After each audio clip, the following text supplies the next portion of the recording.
Officer charged. A Texas police officer turning himself in for the shooting death of a 15-year-old boy outside a house party. I have made the decision to terminate Roy Oliver. The shifting story, how body cameras led to an officer being charged with murder. Underwater, heavy rain flooding the East Coast from parking garages to subways and the road. Drivers stranded. And the water just got so high. Plus the big cleanup in the South, the damage delivered by at least 9 tornadoes. And crown controversy. The college senior named Miss Black University of Texas. Contestant number 5, Rachel. Now facing a backlash over the color of her skin. It's definitely been a mix of emotions. And answering her critics, where she found support for her stash. Live from ABC News in New York, this is Good Morning America.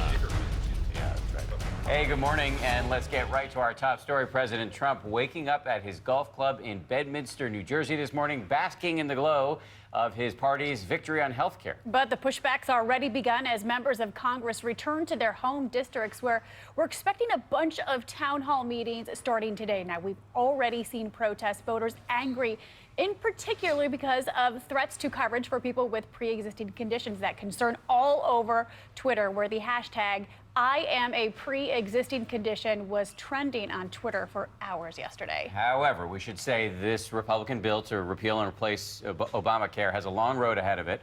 The Senate is now going to take up the issue. Republicans, they're promising to do their own things, signaling they may start from scratch here. Matt Dowd is standing by with analysis, but we're going to start here with ABC's David Wright, who is with the president in Bedminster. Good morning to you, David.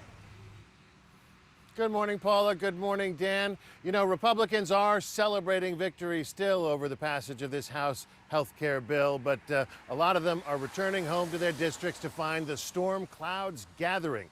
More than a few constituents have more than a few questions and concerns. Shame! Shame! Backlash. ACA is the way! Even before the Senate has taken up the GOP health care bill the House just passed, Shame! Shame! angry constituents are giving Republican lawmakers an earful. Shame! In Kansas City, demonstrators lay right outside Congressman Kevin Yoder's office, a mock cemetery. Here in New Jersey, where Congressman Rodney Frelinghuysen quietly switched his vote from no to yes, constituents turned out in the rain to make themselves heard. Health care is a right. We won't go without a fight. Today, President Trump pushes back in his weekly address. It will be great health care, and your premiums will come down, and your deductibles will come down. So you'll have better health care at a lower cost. And now, I'm calling on the Senate to take action.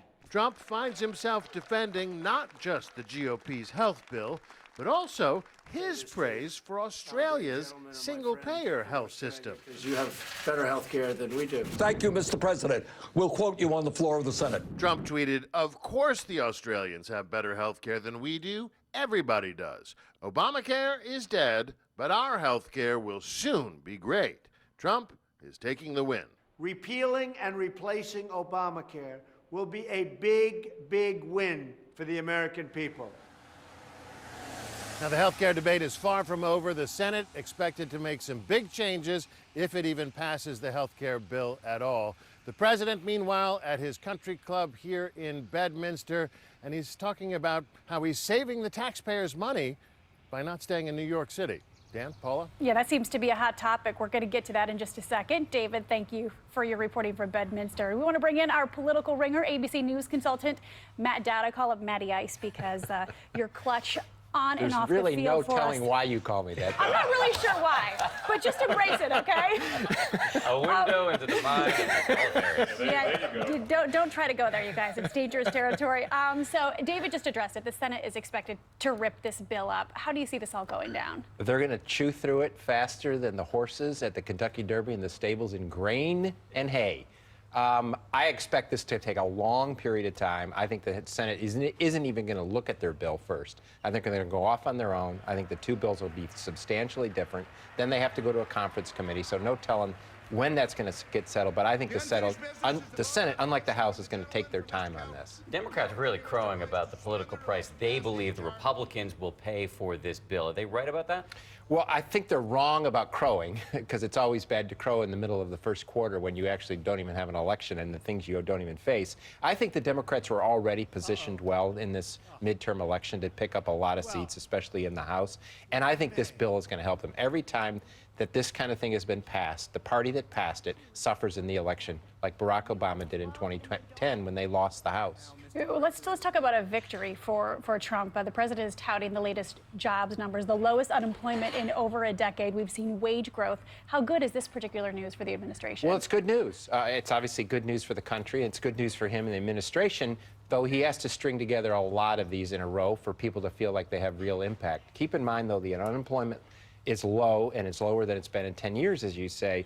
The people still feel like the country's off on the wrong track. 2/3 of the country still think they're not satisfied with where the country is today. And then candidate Trump raised a lot of questions about whether the unemployment numbers were even accurate anyway. But let me talk about what Donald Trump's been doing on the weekends. He's been going to, as we know, lowering his handicap. He's been lowering his handicap. He's been going to his own properties, and Democrats have been hitting him about that as he wakes up in Bedminster this morning. They say these repeated trips to his own homes are costing taxpayers money and also promoting his properties. Is this a resonant issue, you think? I'm always offended when people won't stay in my house, so I don't understand why he won't stay in the American people's house. It's kind of a nice place to be.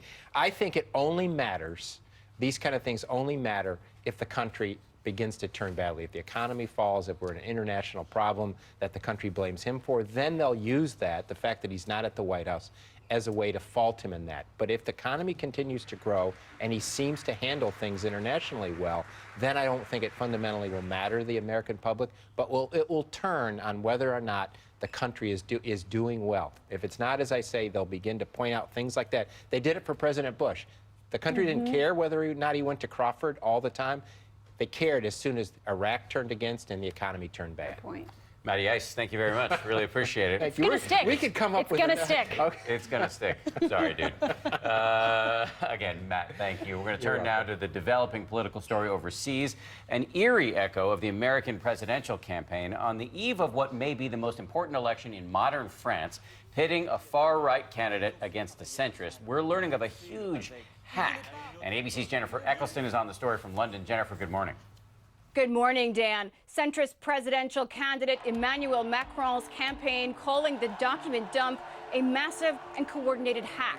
Some 9 gigabytes of data, emails, and other election-related documents stolen from campaign accounts and posted by an anonymous user. Macron's campaign calling the leak a mix of genuine and fake documents, an effort, they say, to confuse voters before tomorrow's runoff against hardline candidate Marine Le Pen. The timing of the leak just hours before the official end to campaigning. Both candidates are prevented by law from speaking about election issues this weekend. The French media were also reminded by election officials to stay away from the leaks as it might influence voters. Earlier this year, Macron's team blamed Russian hackers for a previous leak. It suspects the Kremlin of wanting to help Le Pen, who supports a pro-Moscow policy. A striking similarity to charges of Russian interference during the 2016 American elections. Paula? All eyes on France for that election. Jennifer, thank you for your reporting. We want to move now to the East Coast, getting slammed with torrential rain, causing flash flooding. All this as the South cleans up from a round of tornadoes. And Rob's here with the very latest weather news. Good morning, Rob. Hey, good morning, Paul. This storm has been with us really all week long. It brought severe weather to Texas, the Missouri flooding. And look at all these storm reports yesterday. A lot of damage with these wind accounts. No doubt this storm did not lose much punch as it hit the East Coast. Chaos on the East Coast. A powerful storm wreaking havoc on main thoroughfares in New York City, inundating parking structures and flooding subway stations. Rising waters stranding motorists. The water just got so high. As emergency responders came to their rescue. In the South, crews cleaning up after at least 9 tornadoes touched down from Georgia to Virginia this week. I just got my kids. That was my focus. Winds demolishing buildings in the Carolinas, ripping off rooftops, even sending a massive tree crashing into this bedroom. There's a tree in the house. There's a tree in the house. Plus, this newly released surveillance video showing the moment a twister tore through Garden City, Georgia. Watch as debris flies through the air and the whipping wind topples this billboard. Thankfully, a much quieter day today weather-wise, but not everybody's going to like what we have to offer in the weather department. More on that in just a few minutes. Yes, I've been planning on registering some complaints with you, I Robert. bet. Thank you. To Texas now, where a fired police officer is facing a murder charge this morning in the shooting death of a 15-year-old boy. Body cameras, played a big part in the decision to charge this officer. And ABC's Eva Pilgrim is on the story. Eva, good morning. Good morning. That body camera video changing the narrative of what happened the night of the shooting. While police say they're not releasing that video until after the investigation is complete this morning, the teen's family is saying they are grateful charges have been filed. Overnight, a Texas police officer turning himself in on murder charges. The officer released after posting bond. Officer Roy Oliver fired after police say he violated department policies when allegedly shooting and killing 15-year-old honor student Jordan Edwards. After reviewing the findings, I have made the decision to terminate Roy Oliver. According to police, it all started at this home Saturday night after receiving reports of a large house party. Police initially saying when they arrived, they heard gunfire and encountered a car filled with teenagers backing towards them, allegedly attempting to use the vehicle as a weapon. That's when police say Officer Oliver fired his rifle at the car. But earlier this week, the police backtracking, saying after watching 2 separate body cam videos, it was clear the teens were driving away from the officers.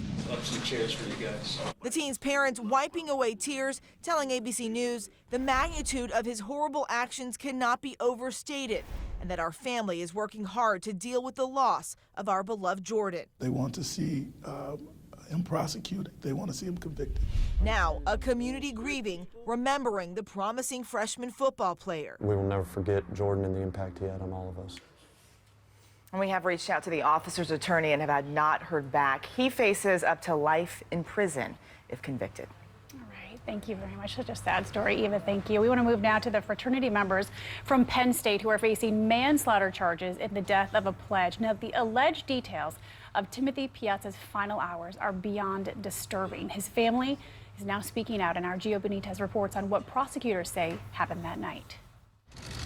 This morning, 8 Penn State fraternity brothers facing serious charges just 3 months after a pledge died at their frat party. It's heartbreaking all around. There's no winners. The 8 fraternity brothers all charged with the involuntary manslaughter and assault of 19-year-old Timothy Piazza, a Beta Theta Pi pledge who prosecutors say was pressured to consume 4 to 5 drinks within 2 minutes. Piazza falling down a staircase, one brother allegedly texting he fell 15 feet down a flight of stairs, hair first, going to need help. But prosecutors say nobody did help. Of course, it's a tragedy, but you know, that doesn't mean there was any intent involved in any of this.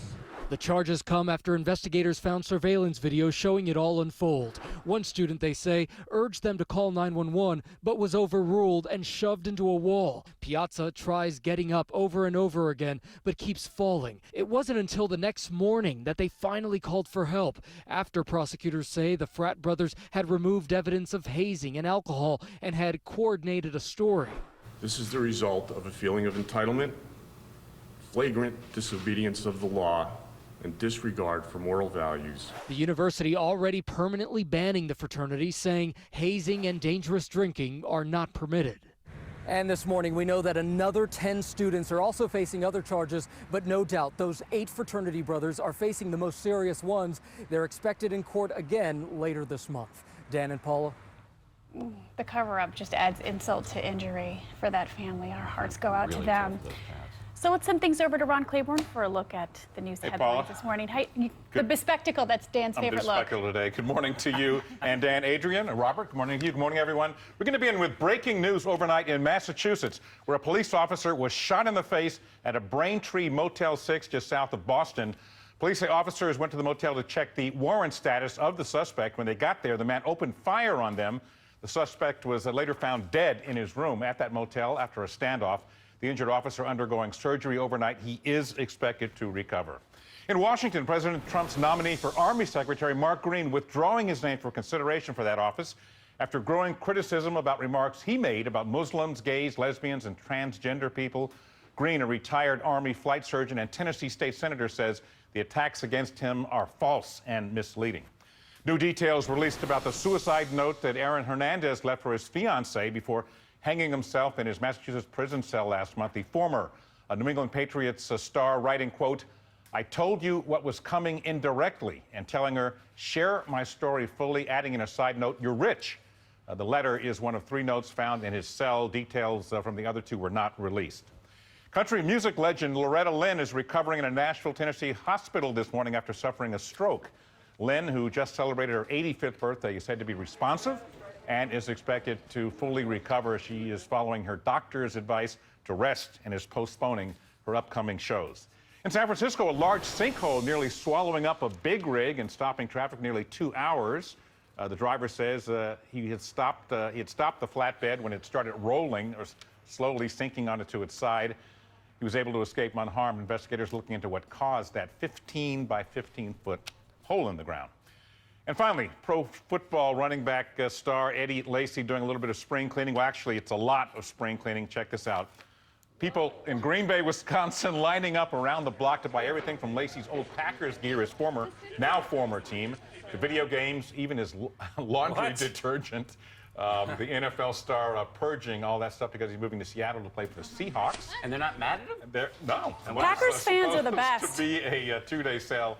It was sold out before dinner time. Wow. Lacy says he will donate 100% of the proceeds to charity. Even his, awesome. think about this, his unfinished body wash sold for $1. Okay, see. How much did he get for the detergent? I don't know. We'll look into that. I would take I that hope stuff not with much. me. You would take I don't it like with to you? waste body wash or laundry detergent. That stuff is going in my carry-on bag. Oh. Well, I don't know if you want to buy someone else's, but somebody did. No. Rob, you want to save Adrian? I'll try. here? One more point. I don't think if Eddie Lacy went to the Vikings, that stuff would sell so well. Seattle's far away. Yeah, Seattle's it's far fine, away. harmless. Hey, show you what's going on now across Missouri, St. Louis County. This has been an ongoing story all week, but I have good news, even though these pictures are still very dramatic. The rivers, for the most part, are receding. The Mississippi cresting now around Cape Girardeau. Also in Arkansas, though, the White River there, that's still rising at Des Arc. And that's going to be rising, it looks like, through this week. So folks are scrambling there to save their homes and communities. All right, the flood warnings there. You see them on the map here. All the tributaries and main stem rivers flowing into the Mississippi River. That's why I think they're still rising in spots. But the good news is we're building a ridge in this area, nice little omega block. It's kind of the shape of that Greek letter there. That means dry weather for the most part across the midsection of the country and the flood zone. But across the East Coast and the Southwest, for that matter, kind of cool and unsettled, and a little batch of rain heading right through Churchill Downs this morning. So we're softening up that track, no doubt, and scattered showers throughout the day today and tomorrow. Kind of unsettled. That's a quick check on what's going on nationally. Here now is your local forecast. Few spotty showers as we go through this afternoon. Some morning sunshine, though, in the D.C. area. It is going to be a rather cool weekend coming up. Current wind speeds in the mid-teens, and that's going to make it feel even cooler as we head through the afternoon. So as you step out the door, maybe heading to the Virginia Cup later today, make sure you take the jacket. Again, a few passing showers, and those temperatures going to be sitting in the low 60s. For the early half of the week, those temperatures will remain below average with sunshine coming back Monday. Perfect weather for the Derby, but, you know, get your pastels out. We got the rundown in pink. Nice. You color coordinated. Running for the roses today. You look What about good. your socks? Your socks Oh, yeah, always I've got the racing Don't socks pull a on hamstring. as well. We'll show those later. Thank you. The fashion plate. We need Rob a sock Marciano. cam Yes, for Rob we do. Marciano. Let's get that installed. Please don't. Our ratings are... Anyway, now to a family reunion more than 4 decades in the making. Yeah, 2 sisters abandoned at birth, meeting for the first time. ABC's Ariel Reshef has the emotional story of how they finally found one another. Hi! It's a reunion decades in the making, full of raw emotion. Donna Massey Wysong and Vanessa Smiley, 2 sisters embracing for the first time after a lifetime apart. I did question how someone could leave a baby that was just born on the side of a road in a dirty rag in the middle of winter. They're known as foundlings, the sisters found alive and adopted into loving families in separate states. ABC affiliate station WJLA in D.C. credited with bringing them together after sharing Wysong's story 1 year ago.